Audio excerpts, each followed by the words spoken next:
Bonjour à tous et bienvenue sur ChessMe. Aujourd'hui, une petite séance d'entraînement. Alors, ce que je vous conseille, moi, c'est de faire un petit peu de tactique. C'est ce qu'on va faire aujourd'hui. Une des idées, c'est par exemple de faire de la tactique tous les jours. Pas forcément longtemps. Là, je vais mettre un timer sur 15 minutes. C'est parti. Et on utilise le site Chess Tempo. Je vous le recommande. Chess Tempo qui, selon votre niveau, vous propose donc des exercices tactiques. Alors, je vais faire cette séance d'entraînement, mais je vais aussi vous donner deux, trois trucs. Donc là, d'abord, il faut repérer sa couleur. On joue les blancs. Je viens de perdre une pièce. On pourrait tout simplement la reprendre, mais il y a peut-être dame H4 échec. Ça a l'air d'être embêtant.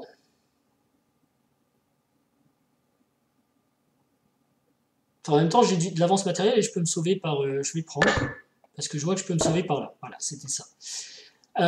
Qu'est-ce qu'on peut dire sur l'entraînement? 15 minutes de tactique tous les jours, c'est un bon moyen de progresser parce que vous habituez votre cerveau au calcul, aux échecs, sur différents formats.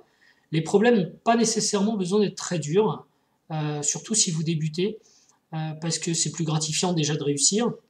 Vous voyez, moi par exemple, je suis assez lent, donc si je prenais des problèmes durs, peut-être je résolverais qu'un seul ou deux problèmes par jour, ce qui serait vraiment très peu.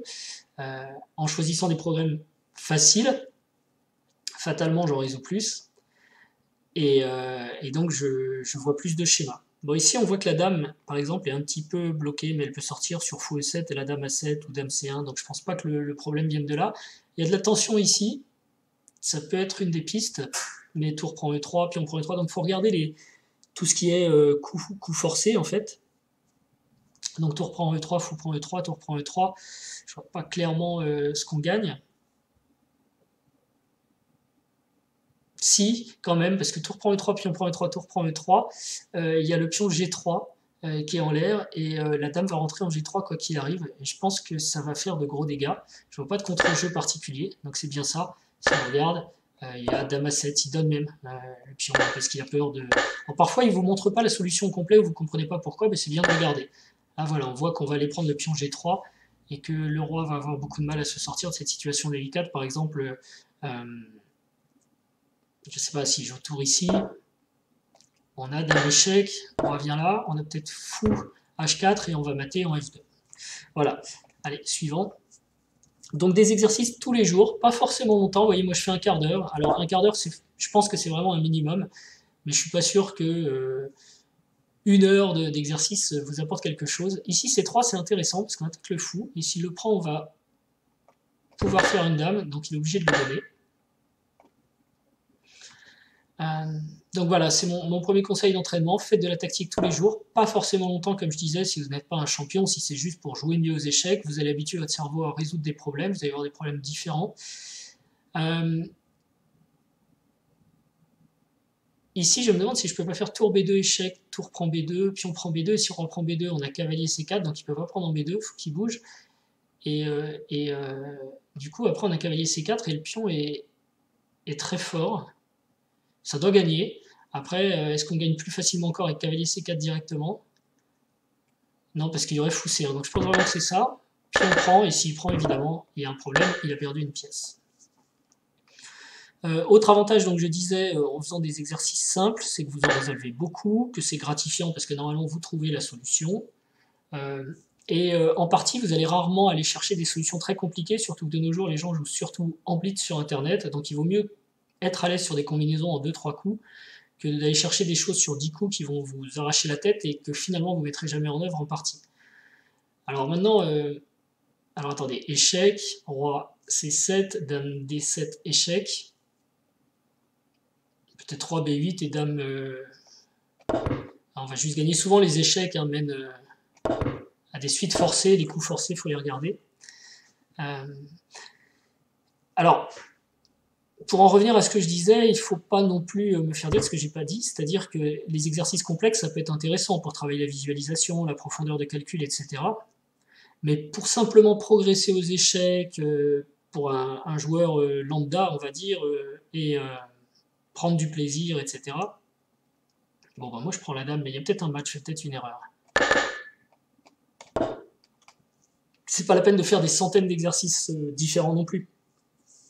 Regardez un peu les ouvertures qu'on joue pour les connaître, faire des exercices de calcul comme ceci pour avoir une petite gymnastique de calcul suffisent. Après, pour aller plus loin, évidemment, donc il faut peut-être des exercices plus difficiles, mais ici on a peut-être tour F1 échec, échec double, roi prend G, dame prend, non, dame G1 échec, roi H3.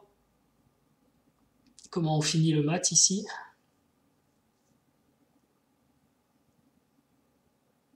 Peut-être on finit pas le mat, mais on prend la tour. Ah, ça, alors vous voyez, ça c'est un cas, il m'a pas jeté, donc c'est un coup qui peut gagner, mais c'est pas le meilleur coup, sans doute. Peut-être juste tour D2, échec. Tour D2, échec, le roi doit bouger, ou le fou s'interpose, et puis on va mater en F1. C'était encore mieux. Voilà, donc vous avez l'idée. Je ne sais pas si je vous embête avec ma séance en entier, ça servira peut-être à rien. Ici, on a peut-être tour C7. Alors à chaque fois, il faut voir un petit peu les points faibles et les choses qui ne vont pas pour taper sur F7.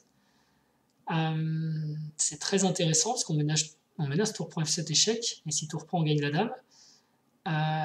Donc il y a peut-être cavalier H6, mais cavalier prend, cavalier F6, cavalier prend, donc ça va l'air bien ça.